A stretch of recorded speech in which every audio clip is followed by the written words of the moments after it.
I'm Margot Politis. Welcome to Study English, IELTS preparation. Today we're going to look at ways of connecting ideas. There are many ways of doing this using conjunctions, words that join. First, let's listen to Paul Gibson, an architect, while he takes us on a tour of his new, environmentally friendly solar house. Well, we completed it about 2 years ago, and I guess one of the interesting things about it is that it's a fibro house, and most houses, I guess these days, are brick veneer, whereas this is fibre on the outside, timber on the outside, but there's bricks on the inside.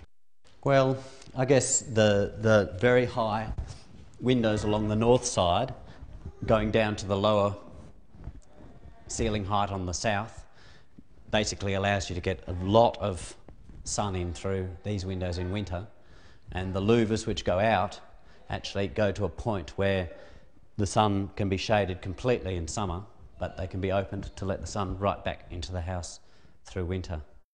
This house actually has two north faces. There's the north face of all the living rooms, 3 actually, and then the master bedroom has a north face and the other bedrooms also have a north face. So it's trying to maximise what we call the aperture of the house, which is how much sun you actually get into in winter. Okay, now we've listened to Paul, let's look at the way he connected his ideas. Good communication, especially in an academic setting, is all about expressing and connecting both simple and complex ideas. There are many ways to do this. Simple sentences express a single, simple idea. The most simple sentence consists of just a subject and a verb. The door opens. The woman enters. The easiest way of connecting ideas is using coordination. That's taking 2 simple sentences and linking them with a conjunction or a joining word. The most common conjunctions are and but. Other common ones are yet, or, for, and so. We use the most simple conjunctions in place of a full stop. The door opens. The woman enters. The door opens and the woman enters. The door opens. The woman doesn't enter. The door opens, but the woman doesn't enter. Listen to an example here. Well, we completed it about 2 years ago, and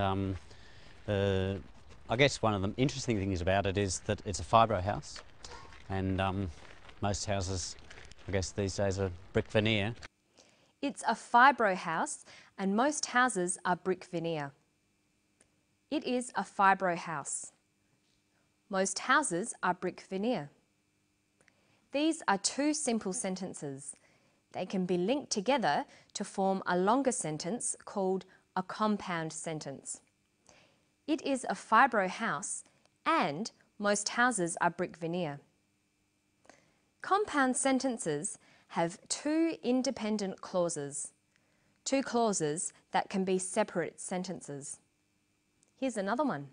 Ceiling height on the south basically allows you to get a lot of sun in through these windows in winter, and the louvers which go out actually go to a point where the sun can be shaded completely in summer, but they can be opened to let the sun right back into the house through winter. He's talking about the louvers.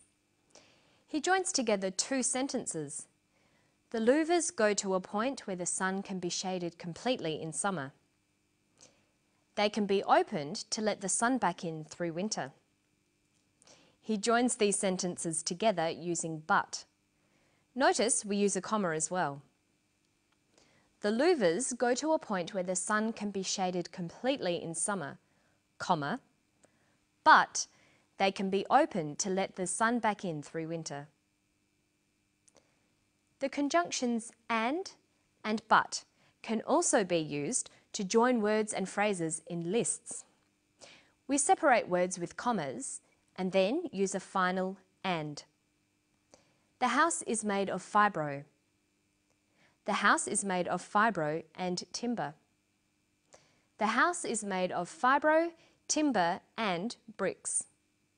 Listen to this example. Most houses, I guess these days, are brick veneer, whereas this is fibre on the outside, timber on the outside, but there's bricks on the inside. He forms one compound sentence from simple sentences. The house is fibro on the outside. It is timber on the outside.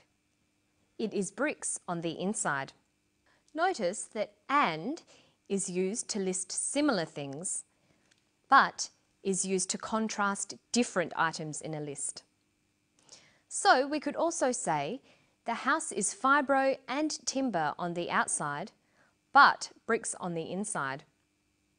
Okay, so that's an introduction to coordination. Remember, coordination is linking independent clauses with conjunctions. This forms compound sentences.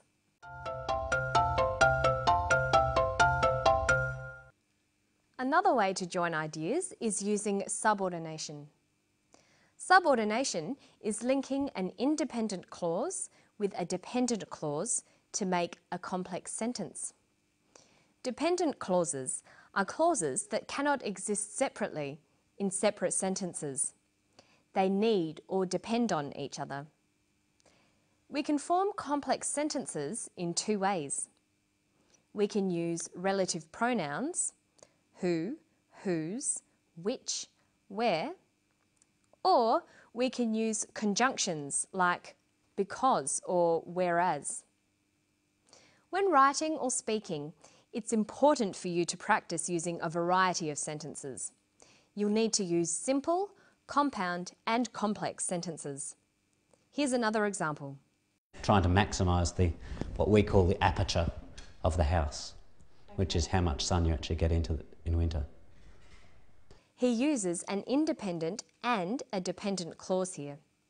Look at these two sentences. They are trying to maximise the aperture of the house. The aperture of the house is how much sun you get. He joins these two sentences together with a relative pronoun. They are trying to maximise the aperture of the house, comma, which is how much sun you get. Now let's practice that. Join these simple sentences to make compound sentences using coordination. Here, try to use and but. The master bedroom has a north face. The other bedrooms have a north face. The master bedroom and the other bedrooms have a north face. And here's another one. The house is warm in winter. The house is cool in summer. The house is warm in winter, comma, but it's cool in summer. Now let's practice subordination. That's making two sentences into one complex sentence. Try using whereas. The house is warm in winter. Most houses are cold in winter. This can become, the house is warm in winter, comma, whereas most houses are cold in winter. And here's another one. Here, try to link the sentences using which.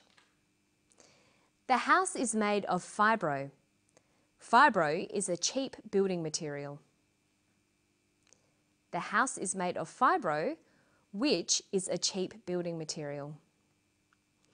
You'll need to practice forming simple, compound and complex sentences. There are many ways to do it and many different ways of punctuating. This is very important for your written work. And that's all for today. I'll see you next time on Study English. Bye-bye.